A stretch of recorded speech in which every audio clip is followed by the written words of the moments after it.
President Trump tweeted today that America's NATO allies have been delinquent for many years in payments, and should reimburse the U.S. That is not how NATO works.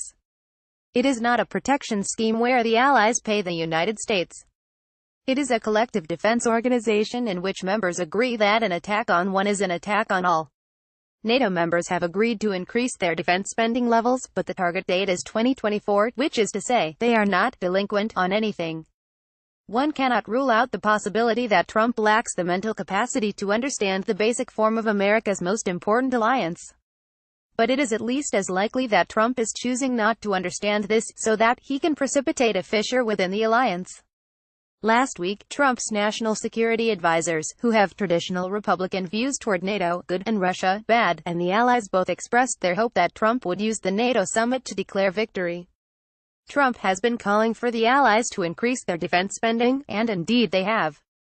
The increase has been ongoing since 2014, when Russia invaded Crimea, but the allies signaled they would be happy to let Trump claim credit.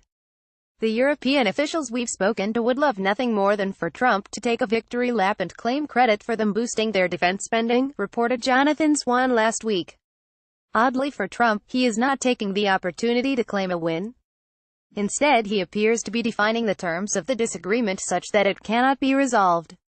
NATO's allies can always try to spend even more on defense, but asking them to pay the United States back dues that they never promised and do not owe is an impossible demand.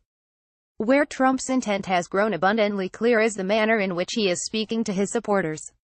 At his rally in North Dakota 2 weeks ago, he said, "Sometimes our worst enemies are our so-called friends or allies, right?" At a subsequent rally in Montana last week, the president declared, "Our allies in many cases were worse than our enemies." Trump understands the power of repetition, and it is notable to see this "allies, they're the worst" Amorite formulation becoming a staple of his rhetoric. More noticeable still was a comment he made at the latter rally. Adopting his mocking pundit voice, he ridiculed the notion that Putin is KGB. Putin did in fact work in the KGB. "You know what," he said, "Putin's fine.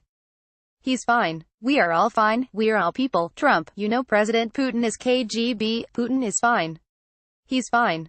We are all fine. We are all people." Picked out twitter.com/xchazu4, Washington Examiner, Ectic Examiner, July 5, 2018. Needless to say, "We are all fine. We are all people" is not Trump's customary approach to the question of locating the shared humanity of all God's creatures.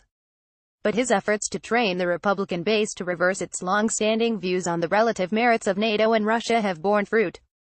According to a recent poll, just 40% of Republicans think the U.S. should stay in NATO, while 56% of Republicans consider Trump's relationship with Vladimir Putin good for the United States. Meanwhile, the Trump-Putin relationship is blossoming, or perhaps just coming out into the open. Putin reportedly has been telling Trump that fake news and the deep state are conspiring against them.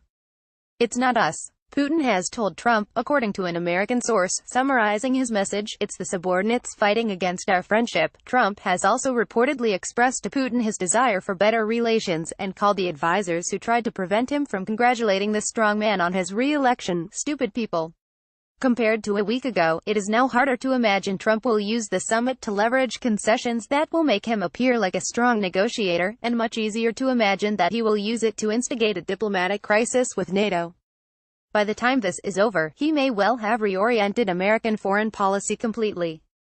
It may seem bizarre that one man could do this, especially given that almost nobody in Trump's administration or the ranks of the party's political professionals share his goal of jettisoning NATO, or closely courting Russia.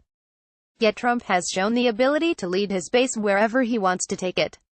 And where the base has gone, the party has eventually followed.